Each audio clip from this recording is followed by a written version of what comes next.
1389년 겨울의 바람은 유난히도 차가웠다. 고려 왕조의 궁궐을 뒤덮은 서리빨 같은 긴장감은 마치 천년 왕조의 기운이 사그라드는 신호 같았다. 그 속에서 두 거목 이성계와 정몽주는 같은 하늘을 이고도 서로 다른 길을 향해 달리고 있었다. 1. 묵인된 결단. 이성계는 깊은 밤 서재에 홀로 앉아 있었다. 등잔불은 잔잔히 흔들리고 바람에 밀려 들어온 삭풍이 종이를 뒤흔들었다. 그의 손에는 한 장의 밀서가 쥐어져 있었다. 정몽주 제거해야 합니다. 이방원의 글씨였다. 이성계는 오래도록 그것을 내려다보았다. 정몽주, 고려의 마지막 충신. 그는 고결했고 흔들림 없는 절개로 백성들의 마음을 붙들고 있었다. 그러나 동시에 개혁을 꿈꾸는 이성계와 그의 세력에겐 넘어서야 할 가장 큰 벽이었다. 나는 그를 아낀다. 이성계는 스스로에게 중얼거렸다. 그러나 나라가 바뀌어야 한다면 충절도 걸림돌이 될 수 있지. 그 순간 문 밖에서 이방원이 들어섰다. 아버님, 결단을 내리셔야 합니다. 정몽주가 살아있는 한 고려는 무너지지 않습니다. 이성계는 아들을 똑바로 바라보았다. 눈빛 속엔 분노와 슬픔, 그리고 미약한 흔들림이 함께 어렸다. 그러나 결국 그는 고개를 끄덕였다. 내가 직접 입 밖에 낼 수는 없다.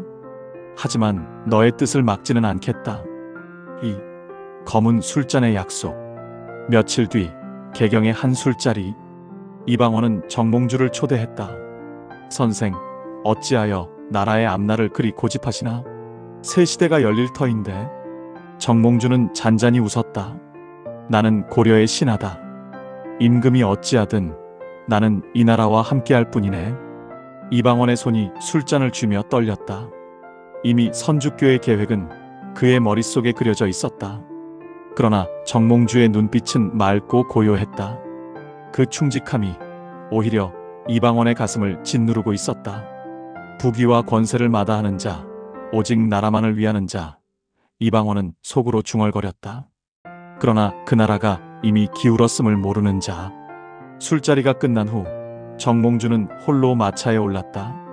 그의 뒷모습을 바라보던 이방원은 손에 쥔 술잔을 깨뜨리고 말았다. 3. 선주교의 피. 1392년 4월 개경의 밤하늘에는 보름달이 걸려 있었다. 봄이라지만 강물 위를 스치는 바람은 싸늘했고 선주교의 돌다리 위에는 달빛이 은빛 칼날처럼 번져 있었다. 정몽주는 조심스레 말고삐를 잡았다. 술자리에서 돌아오는 길, 그의 마음은 의외로 평온했다. 이방원과 나눈 말들이 아직 귀에 맴돌았지만 그의 신념은 흔들리지 않았다. 나는 고려의 신하다. 나라가 끝나도 나는 충을 저버리지 않는다. 말발굽 소리가 돌다리에 울려 퍼졌다. 바로 그때 다리 양편 어둠 속에서 철갑 입은 무리들이 스르르 모습을 드러냈다. 달빛을 받은 창끝이 번뜩이며 일제히 그를 둘러쌌다. 정몽주는 말고삐를 당기며 눈을 좁혔다. 이방원의 그림자가 앞으로 걸어나왔다. 그의 눈빛은 차갑고 입술은 굳게 닫혀 있었다. 선생, 이방원의 목소리는 낮지만 또렷했다. 이 길은 더 이상 갈 수 없습니다. 정몽주는 미소를 지었다. 그러나 그 미소는 슬픔을 머금고 있었다. 사대부가 죽을 자리는 많으나 굽힐 자리는 하나도 없네. 이방원의 손이 허리에 검을 스쳤다. 그러나 그는 마지막으로 묻고 싶었다. 새 나라가 곧 세워질 것입니다. 선생의 지혜와 절개를 함께하고 싶습니다. 뜻을 바꾸실 수 없습니까? 정몽주의 대답은 단호했다. 나라가 나를 버려도 나는 나라를 버릴 수 없다. 고려가 무너진다 해도 나의 혼은 그 자리에 남을 것이다. 순간 고요를 깨는 신호가 울렸다. 이방원의 손이 번쩍 들리자 무사들이 일제히 달려들었다. 창끝이 정몽주의 말을 노리고 찔러왔다. 말이 고통스런 울음을 내지르며 뒷발질을 했고 정몽주는 칼을 뽑아들었다. 휘두른 칼날에 첫 번째 창이 꺾이며 철조각이 튀었다. 하아! 정몽주는 목청을 터뜨리며 몸을 날렸다. 그의 검은 달빛을 받아 하얗게 번쩍였고 두 명의 무사가 그대로 쓰러졌다. 그러나 적은 너무 많았다. 10명이 넘는 무사가 원형을 그리며 다리를 메우고 있었다. 창과 칼이 사방에서 쏟아졌다. 정몽주의 어깨가 찔렸고 피가 흘러내렸다. 그러나 그는 이를 악물고 검을 휘둘렀다. 팔에 옆구리에 상처가 늘어갔지만 그의 눈빛은 흐려지지 않았다. 고려여, 나의 혼은 너와 함께하리라. 그 외침은 강물 위로 울려 퍼졌다. 순간 적의 창끝이 그의 가슴을 깊게 파고들었다. 정몽주는 휘청거리며 무릎을 꿇었다. 그러나 그는 마지막 힘을 짜내 검을 뽑아들고 눈앞에 무사 하나를 쓰러뜨렸다. 피가 돌다리 위로 퍼졌다. 붉은 피는 은빛 달빛과 섞이며 끈적하게 번졌다. 다리의 돌 틈새로 흘러든 피가 강물로 스며들자 물결이 붉게 물들었다. 정몽주는 마지막으로 하늘을 올려다보았다. 달빛이 흐릿하게 번졌다. 임금이여, 신은 여기까지입니다. 그러나 충은 죽어도 살아있나이다. 그의 몸이 힘없이 쓰러졌다. 검은 손에서 미끄러져 돌 위에 부딪혔다. 선주교의 차가운 돌은 피로 덮였고 그 위에서 그의 눈은 서서히 감겨갔다.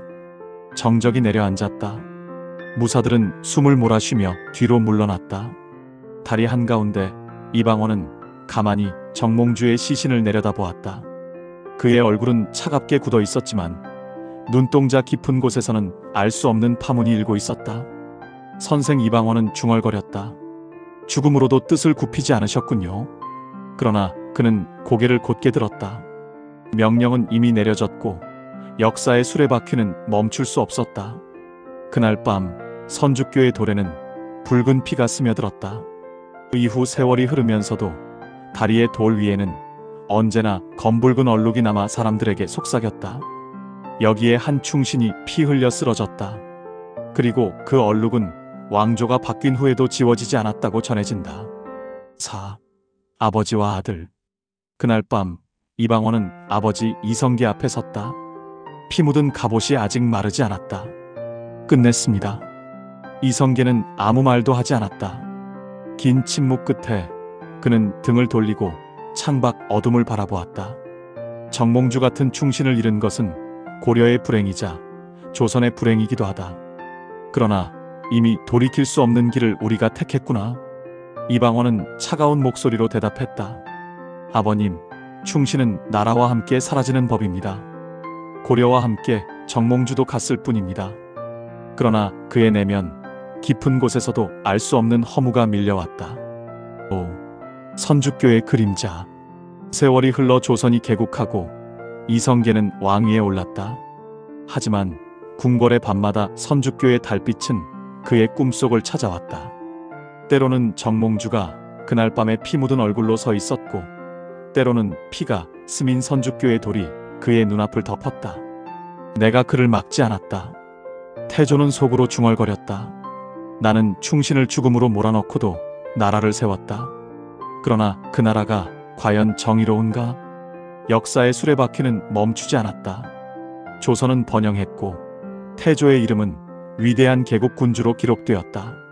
그러나 그 영광 뒤에는 언제나 선주교의 그림자가 드리워져 있었다. 6. 끝나지 않는 회한. 태조가 말년에 병상에 누웠을 때 그는 한밤중 신하들에게 낮은 목소리로 속삭였다 한다. 정몽주의 피는 아직 내 손에 묻어 있다. 나는 그를 살릴 수도 있었으나 그러지 않았다. 새 왕조는 충신의 무덤 위에 세워졌다. 그의 눈가에는 깊은 주름과 함께 알 수 없는 슬픔이 드리워져 있었다. 옆에 있던 신하들은 감히 고개를 들지 못했다. 그러나 태조는 계속해서 말을 이어갔다. 역사는 나를 개국군주라 기록하겠지. 그러나 내가 아는 진실은 다르다. 권력을 위해 충직한 이를 희생시킨 나, 그 죄를 나는 끝내지고 간다. 잠시 눈을 감았던 태조는 다시금 힘겹게 눈을 떴다. 나는 바라노니 훗날 이 나라에서는 다시는 이런 일이 없기를. 권모술수로 충신을 죽이고 술책으로 세력을 무너뜨리는 어리석음을 되풀이하지 말아야 한다. 나라의 기둥은 음모가 아니라 신의와 정의에 세워져야 한다. 병상 위 그의 목소리는 점점 희미해졌지만 그 말은 깊이 남았다. 나라가 백성을 위하는 자리라면 권력은 칼과 술수로 지켜지는 것이 아니다. 오직 올곧은 마음과 신의가 나라를 살린다. 나는 그것을 너무 늦게 깨달았다. 그날 이후 태조의 병실은 늘 고요했다. 그러나 신하들은 그의 말을 잊지 못했고 후대 사람들은 그 회한의 목소리를 전해 들으며 역사의 무게를 되새겼다. 그리하여 선주교에 스며든 붉은 흔적은 단순한 죽음의 표식이 아니라 정치적 술수의 비극을 다시는 되풀이하지 말라는 무언의 경고가 되었다. 오늘의 각색된 소설은 선주교에서 이방원이 주도해 정몽주를 암살하였으나 사실은 태조 이성계도 사전에 알고 묵인했으며 정몽주를 직접 제거 대상으로 지목했다는 비사를 바탕으로 하였습니다. 우리나라는 법과 상식을 바탕으로 한 민주주의 국가임에도 더욱 치열해지는 정치 싸움에 시사하는 바가 크다고 생각합니다.